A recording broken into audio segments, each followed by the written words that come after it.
Hey guys, it's Stacy here. Welcome to my channel, Life's a Project.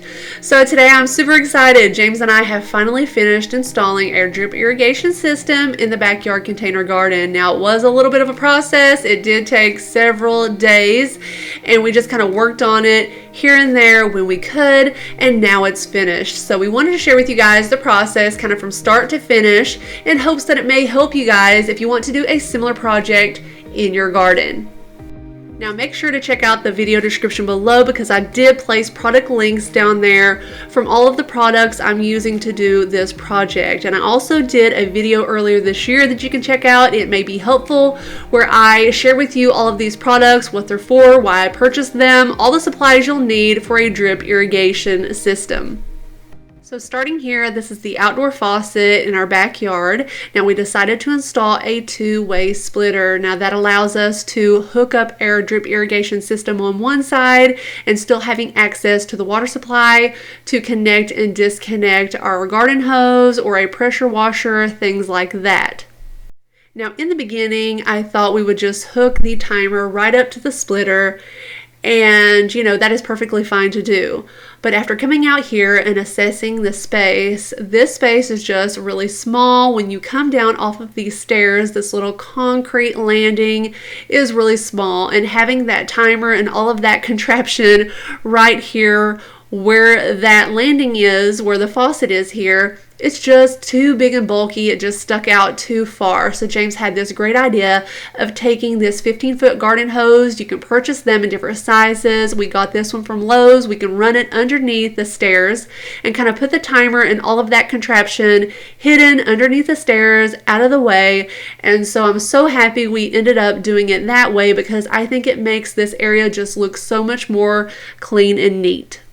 So now I'm underneath the steps, so you can see this garden hose that we connected to the outdoor faucet. We just kind of ran it up onto the wood, up off the ground, and we mounted it to the wood using these mountable cable ties, which are like zip ties, but they have the holes where you can use the wood screws to attach things to the wood. So we just have the other end of that garden hose to the water hammer suppressor, which is the first component in this whole kind of timer system we got going on here.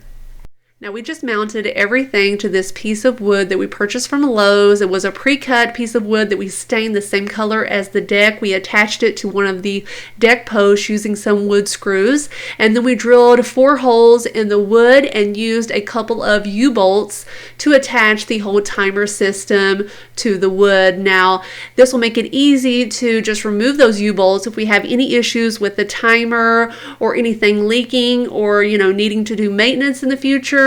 It'll make it easy to remove that timer and put it back when we're finished. So this first piece here at the top is a water hammer suppressor. Now water hammer happens when you have that abrupt change in pressure when your timer is going off and on. So that water hammer over time can damage your plumbing. So James and I thought it was important to purchase one of these for our system. Now I guess it's an optional thing because not all people will install one of these on their system. It still works. So again, it's just whatever you want to do. So next here is the timer. This one is the Orbit brand from Amazon. It's battery operated and it's just so easy to use, nice and durable, kind of heavy duty made. I love it. Now you just set your clock time, then you set the start time when you want the timer to turn the water on every day, how long you want it to run, 15 minutes, 30 minutes, whatever, how often you want it to run. You want it once a day, twice a day, whatever you set it to, you turn it back to auto, it will automatically do what it's programmed to do. Now, if you want the entire system off, you just turn the dial to off, and of course that cancels the automatic function. Now, if you want to set it back to automatic, you turn it to auto, and it will do what you have it programmed to do. Now, if you have it going automatically, it comes on the same time every day, but you notice a really hot, dry day, you want to water an extra 10 minutes, just as an example, so then you can water it manually. So you just hit that manual button, you choose how many minutes you want it to run, and then that little water drop will show up in the corner. That means it's running. It'll run its 10 minutes and then go off automatically and go back to its automatic setting. Now these next 3 pieces below the timer did give us a little trouble. The first one is called a Backflow Preventer. the second a 25 psi pressure regulator, and the third is a drip tube adapter. Now you may remember when I shared with you the supplies I picked up for this system several months ago. I had this blue Backflow Preventer and this black plastic 25 psi pressure regulator. Now when we're connecting the pieces together, I think James just over tightened them accidentally because we heard this crack noise in the plastic, and when we hooked it up to the water, it did leak really bad where both of those were kind of screwed together. So we did go back and ordered new pieces, and unfortunately the ones that we ordered were no longer available, so we had to go with a different option. So that is why I have two different pieces here. So once we had those two pieces together, the last piece we needed in order to insert our 1/2 inch drip tubing was the drip tube adapter. On one end it's 3/4 inch, and it goes into the 1/2 inch size in order for you to place your 1/2 inch drip tubing in there to make the whole thing come together. Now unfortunately, they don't mention that not all 1/2 inch drip tubing fits with this adapter. Evidently, the Rain Drip brand tubing does, according to other Amazon reviewers that were complaining about the same thing and having the same trouble that we were trying to get this 1/2 inch drip tubing by the Dig brand to work with this adapter. So to make a long story short, we just modified the piece to make it work. We made the hole bigger in the adapter to fit our tubing. So we went out and purchased a step bit, also known as a stepper bit. You can see it's cone shaped. It fits into your standard drill, and it just goes up in size as you go up the bit. So we just did this really carefully, took off a little plastic at a time, not too much, or you'll have leaking around the tubing. We just took off enough to make it fit. It still felt really tight and really hard to get it inside the adapter, but in the end it worked out great, no leaks, and it works fine. Now to prevent any leaks or anything like that, we did choose to not add your standard thread tape, but instead use this Blue Monster pipe thread sealant. Now it's a little messy but easy to use. It comes with this brush. You just paint it on all of the threads to all of the pieces and then just put them together like you normally would, putting them hand tight. Now we just put the whole thing together and then just let it sit overnight, do its thing, and we turned on the water pressure the next day to test everything out, and it worked just fine, no leaks.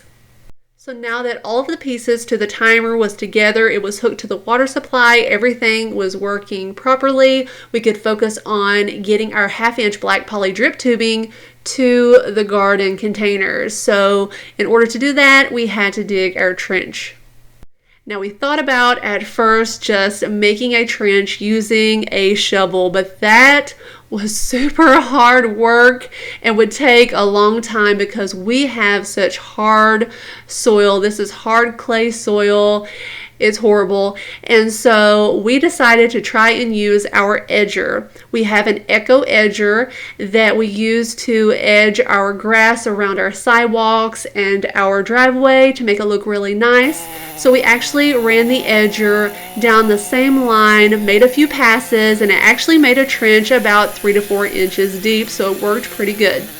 So once we had the trench dug, we went ahead and we could lay out our 1/2 inch black poly drip tubing to get that water supply to all of our containers. And we just used a mixture of the tubing with those barbed fittings, the T's and the elbows, and we just measured and fit everything together to make it work for our space. So that's one thing. You may need more or less supplies based on the size of your garden. Now once we had the tubing in the ground, we wanted to make sure that we filled up that trench with this turf builder lawn soil so we can sow some grass and have everything grow back in really nicely. Now in order to keep that seed moist and have good germination, we did purchase this Pennington seed starter mat. Also, some of this Pennington Contractor mix, this grass seed is great. We've used it on other places in our lawn, and also they have some of these biodegradable stakes that you can use to hold down that seed mat. So we just made sure to keep it moist every day. James came out and watered it with the garden hose, and just in a week or so, I mean, we really had germination and it was growing in really thick and beautiful. So you can see for each container, we did run that 1/2-inch black poly drip tubing up the side of each container. Now we did the pots, like these containers, different than my green metal raised bed containers. Now James had this great idea to place a few inches of this larger black tubing over top, kind of as a protection for the 1/2-inch black poly tubing, so that when we're using our trimmer and we're cutting around this area, cutting the grass, that we don't damage that tubing. Now we also decided to add these valves. Again, this is an optional thing. We wanted a shut-off valve to each of our containers just in case we needed to turn off the water supply to just only 1 or 2 containers. If it was getting too much water and the plants were not happy, we could turn off that individual container and turn off that water supply. So again, optional, something you don't have to do, but I think it's a really smart thing to do. Now to keep that black poly tubing in place, we decided to just drill a couple of holes and then use a zip tie to hold the tubing in place so it's not kind of flopping around in the wind. And then you just want to take the top portion of the black tubing, fold it over so that it kinks and doesn't allow water to be shooting out of the top, and then you use one of these figure-8 hose enclosures to hold it shut. Now in order to connect your 1/4-inch brown drip tubing line to the water supply, which is the larger black tubing, you have to use a punch tool. You punch a hole in that black tubing, and then you take these little small barbed connectors. One end goes into the hole, the other end into your 1/4-inch brown drip line tubing, and then you just place that tubing in your container as you see fit in order to evenly distribute that water to the plants. And then I like to use these landscaping staples to hold that line into place so it's not moving around in the container. Now they do make special drip line, stakes for this, but I think these landscaping staples work just fine. So on this metal container, it starts out the same. Here at the bottom you can see this plastic piece to protect the tubing from trimmers and things when we're cutting the grass.